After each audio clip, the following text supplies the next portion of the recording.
Hi friends, अब हम discuss करेंगे short tricks to remember liquidity risk.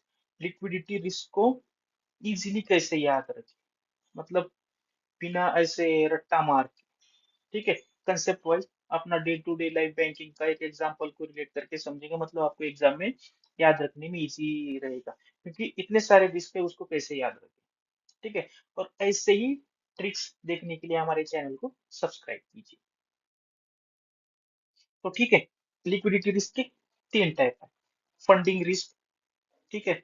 Next है सर अपना टाइम रिस्क, और थर्ड कॉल रिस्क। ठीक है सर, फंडिंग रिस्क में क्या होता है sir? Need to replace outflows due to unexpected withdrawals और नॉन रिन्यूअल ऑफ डिपॉजिट। ठीक है, आपके बैंक में कोई बड़ा कॉर्पोरेट डिपॉजिट किया, सपोज 100 करोड़ का, सडनली उसने पैसा विड्रॉ कर दिया। ठीक है, ये हो गया सर फंडिंग रिस्क। ठीक है, तो अब हम कैशियर के साथ इसको रिलेट करेंगे, कैशियर के साथ। ठीक है, कैशियर क्या करता है सर? बैंक में कैश काउंटर पर बैठता है। ठीक है, डेली उसका काम क्या है? कैश लेन देन करना, और इवनिंग में कैश टैली करके सबमिट करके क्लोज करना। ठीक, तो उसके वाइफ का बर्थडे था एक दिन, तो उस दिन उसने कैश टैली किया। कैश टैली करते टाइम पे उसको आया सर शॉर्ट, कैश शॉर्ट हो गया। जब कैश शॉर्ट होगा तो उसको अपने जेब से देना, पैसा भरना पड़ा सर। क्या करना सर? जेब से पैसा भरना पड़ा। वाइफ का बर्थडे था, तो फिर अब गिफ्ट भी देना था। इस केस में उसका क्या रिस्क आ गया सर? Funding risk. ठीक है, तो हम इसको कैसे याद रखेंगे? कैशियर, ठीक है, कैशियर के जेब से फंड चला गया बिकॉज ऑफ शॉर्टेज, ये क्या होगा सर? Funding risk. ठीक है, नेक्स्ट क्या है सर? Time risk. ठीक है, arises from non receipt of unexpected inflow of funds.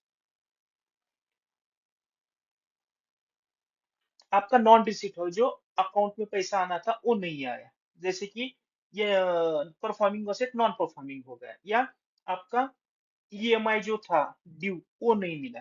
तो इस केस में हम कैसे रिलेट करेंगे सर? क्लर्क के एग्जांपल के साथ।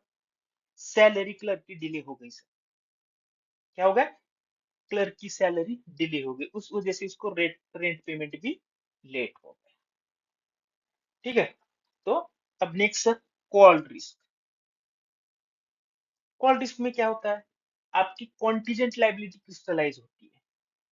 ठीक है, और पैसा ना होने की वजह से आप जो प्रॉफिटेबल अपॉर्चुनिटी है, कहीं पे मुझे इन्वेस्टमेंट करने में अच्छा अपॉर्चुनिटी मिल रहा है, बट आपको वो नहीं मिला क्योंकि आपके पास लैक ऑफ फंड्स है, तो उस केस में कॉल रिस्क होता है। तो इस केस में हम क्या सर, कैशियर को कैसे रिलेट करेंगे? कैशियर को किसी ने टिप दे दिया कि रिलायंस का शेयर खरीद लो, 2-3 दिन में ऊपर जाएगा, बट सडनली किसी फ्रेंड का कॉल आता है, इमरजेंसी कॉल आता है कि भाई मुझे थोड़ा पैसे की जरूरत है, मेरे घर में कोई बीमार है, उनको हॉस्पिटलाइज करना है। तो इस केस में सर उसने पैसा दे दिया कैशियर, तो इसमें क्या होगा सर? Call risk. ठीक है, अब याद कैसे करें सर? कैशियर के जेब से फंड गया, कैशियर के जेब से फंड निकल रहा है, वो हो गया सर फंडिंग रिस्क। ठीक है, कैशियर की टाइम पे सैलरी नहीं हुई, क्या सर? टाइम पे सैलरी नहीं हुई, वो हो गया सर टाइम रिस्क। ठीक है, सेकंड, पैसे के लिए कॉल आया कैशियर को, वो हो गया सर कॉल रिस्क। ये आपको याद रखिए, कैशियर को याद, जब भी लिक्विडिटी रिस्क का क्वेश्चन है कैशियर को याद रखिए।